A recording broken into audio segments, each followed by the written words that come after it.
welcome back to my channel. My name is Rebecca.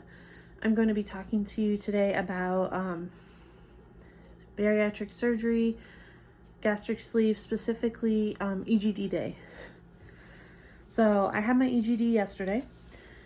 For anyone who doesn't really know what that is, it's basically where they take a camera, they go down to your esophageal, gastric, duodenal area, and they look to see if there's any type of ulceration, strictures, anything that's going to harm you when they go in for the actual surgery. And then they take a little bit of sample from it to make sure you don't have H. pylori, which is something that would cause ulcers. And if you do, they will prescribe you some medication for it. So what I did is I scheduled my EGD. I had to get a COVID test at least 3 days prior. So I went to my CVS, did my 15 seconds each side, did my PCR COVID, not the rapid, they want a PCR. I had to pay for out of pocket. I think it was about $600 for the EGD.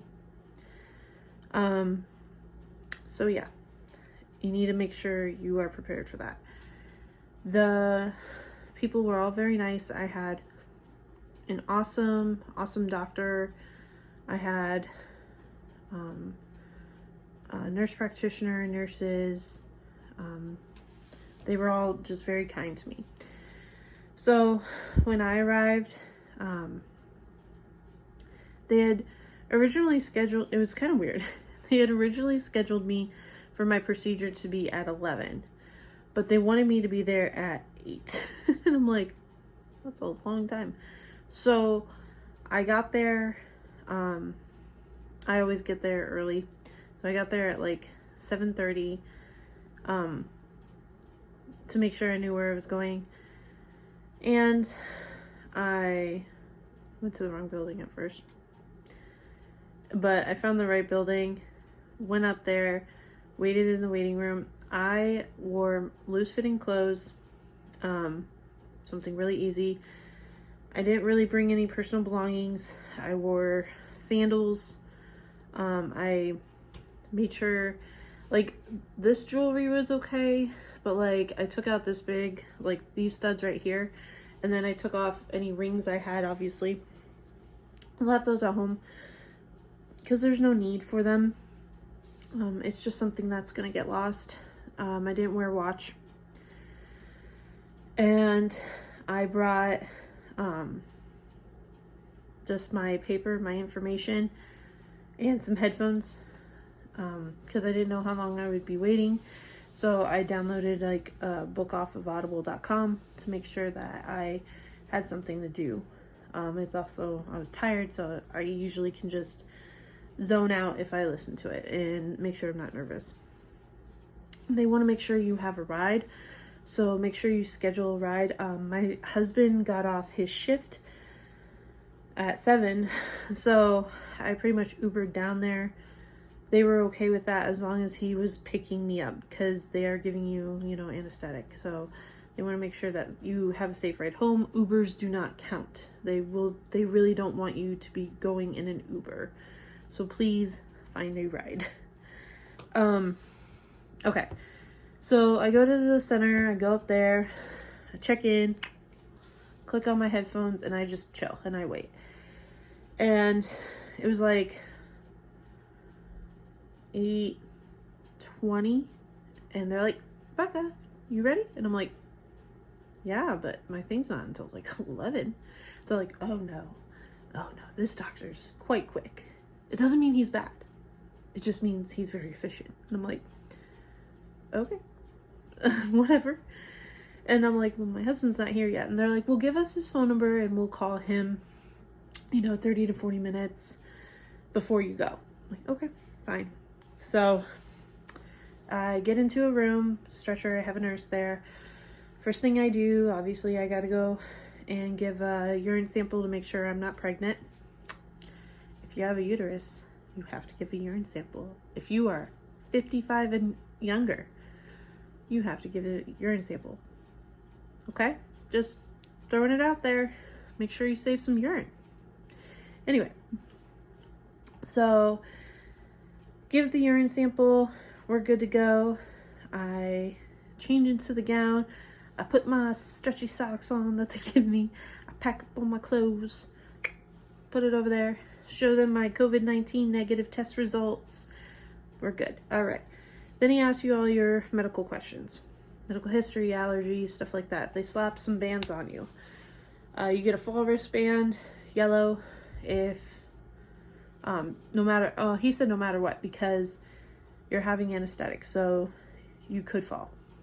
And then I had my allergy band, and then I had my patient identification band. So they basically talk to you about what's going on with the procedure. Shout out to all my nurses. They were pretty cool. Kenny was my nurse. He was awesome. And I had a student there, Deborah. She was really cool. She did my IV. She did, at first they wanted to do the hand, and they tried, but I got really tiny veins there. So I was like, AC, please. So they did. And they put a 22 gauge in your AC, which is very, very tiny. It's a step up from a baby needle. So it's a tiny needle. They only need it for your sedation. So they talk to you about how they're going to put Will you back into the room. The anesthesiologist came in. He met with me. He talked about how the nurse anesthetist really was going to do most of the work, and just they were going to give me propofol. Propofol is also known as Jackson Jew's milk of amnesia, because you literally forget everything. So it's weird. It's the first time I ever had it, so I was like, whoa. I've given it, I don't know, for 11 years. But first time I've had it, so it was interesting. And so they wheel me in the back, and I'm like, it's like not even 9. So I'm like, okay. So they wheel me in the back, and they're like, it's your turn. And I'm like, okay. So they have me, so the IV's here. So they have me lay on my left side, and they just put like a pillow. I'm still on the same stretcher. They put a pillow behind me, and they make my head comfortable, and they put the heart monitor on. They get my vital signs, stuff like that, and they put a bite block on me, and they have to do it when you're conscious, okay? So that, because when you're unconscious, you have slack, and sometimes you can't get it all the way in there, so they like to do it when you're conscious. Doesn't freak me out. It's a little plastic O with a strap, and it goes and sits in there. You have to make sure your tongue is under and not inside the O. That sounded weird, but whatever. Okay. Anyway, that whole sentence sounded terrible, but you know what I'm saying. This is medical, people. Get your mind out of the gutters. So after I did that, she starts pushing the medication, and I could feel it going in, and I guess they were laughing at me. They told me later that they were checking on me. I remember the doctor who was going to do the EGD and stick that camera down there. He was holding my hand and I know it's like a comfort thing. It's really nice, but he was also like trying to make sure when I went slack, I got you, it's fine. So he kept saying, he was calling my name, and he was like, Rebecca, how you doing? And I just kept going, I don't remember giving everyone the peace sign, but I kept saying thank you, and just, so they had to give me a little bit more medication than usual, I guess, to knock me out, which I'm perfectly fine with. That was fine. I think that was hilarious. I mean, there's worse things that you can do, so I'm fine with just giving everyone the peace sign and telling them thank you. That's fine. So they were all very nice. Osvaldo was in there too. Remember him. And I came out of the room. I don't remember the EGD at all. I woke up as they were, I remember them taking the strap off and me literally just rolling out. They said the procedure went really quick and it was great. I think it was only, you're talking to somebody who has no idea of lapse of time. I was told the whole process from when they sedated me to when I was done was 15 minutes. So not that long. I rolled out, went into the recovery area. I was there for probably 20 or 30 minutes, enough for the nurse to call my husband. They gave me some ginger ale. They gave me some crackers. I had to eat those. I was really dizzy. I remember that. I wasn't nauseous. I was just like, the room was just tilting. And my original nurse, he came in and checked on me and I was like, hey. And he's like, how'd it go? And I'm like, you were totally right. Like, it was like, whoop, whoop. Like, I just was out and then woke up. It was like someone flips the lights really quick. And I was like, and I'm done. Oh, okay. I didn't know we started, but we're done. My throat did hurt. It wasn't bad. It was just really sore. Obviously, I mean, they stuck a camera down there, so, but it got better throughout the day. It was weird drinking the ginger ale at first, but it was fine. Got the crackers down, got changed, and then they waited and they wheeled me out to the recovery waiting area, and that's like where they keep an eye on patients until their ride shows up. That's a little spotty for me. I remember sitting there. My husband came and they're like, are you like, do you need a wheelchair? Are you able to walk out? And you know me, I'm like, no, I'm gonna walk. Because why not be stubborn? You know, whatever. Give a little flair. It's the feisty ones who live longer, so I'm gonna walk. So get up, and immediately I'm like, all right, there are 3 halls. I don't know which one is which. I'm gonna choose the middle one because I am dizzy.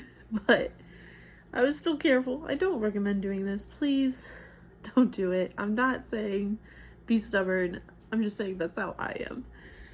And they walked me down the hallway and then out. It was like the Jackson exit, if you know where that is, but and then I just waited there and my husband pulled up and he said that the first thing I said to him was, oh, it's my hubby. I like him. So he's like, oh Lord, get her in the car. So I get in the car, we drive home, and he's like, hey hon, what do you want for lunch, since you had to, you know, be nothing by mouth, no food, no water, no drink at midnight yesterday. So I haven't eaten all day except for the little crackers and ginger ale post-op. And apparently I wanted guacamole because that's what I kept saying. I'm like, I want guacamole. Like, my throat hurts and I want guacamole. Because why not? Whatever. So I went home. I had some guacamole. He had ordered me some. And I ate it and then I cashed out. And I took like a 3-hour nap. And then I woke up and I was like, what day is it? Did we do the EGD today? And then it finally came back. Oh yeah, all of this happened. And I got discharge paperwork. I don't remember receiving it, but I got them. I read them. So it was good. All around it was fine. I wasn't really that nervous about it, only because I'm medical, so I kind of knew what was going to entail, and everybody was really, really nice. I think I was more like scared during my Uber ride going there, because my Uber driver decided to go 110 miles per hour, and I was like, I would like to make it to the surgery center, not to the trauma department stuff. But whatever. Anyway, that was EGD day. Also bring a jacket. I brought a jacket because it is very cold. So jacket, I wore a sports bra, tank top, yoga pants, sandals, my headphones. I had my COVID-19 negative test results and my paperwork that I needed to show them. My ID for check-in. And that was it. Keep it minimal. All valuables, like always, keep them at home. It's not worth the risk of losing it. So, other than that, that was the next step of this long adventure. If you have to do it, you can leave a comment about it if I miss something. Make sure you like, subscribe, ding that bell if you like this channel. But if you have any other tips or tricks, if I haven't gone over anything or didn't hit anything, share it for others. Be nice, be kind. But yep, other than that, I will see you next time on this journey, one step forward. We'll be there together. I like it. So anyway, be brave, be strong, be beautiful, but mostly just be you, okay? Have a good one.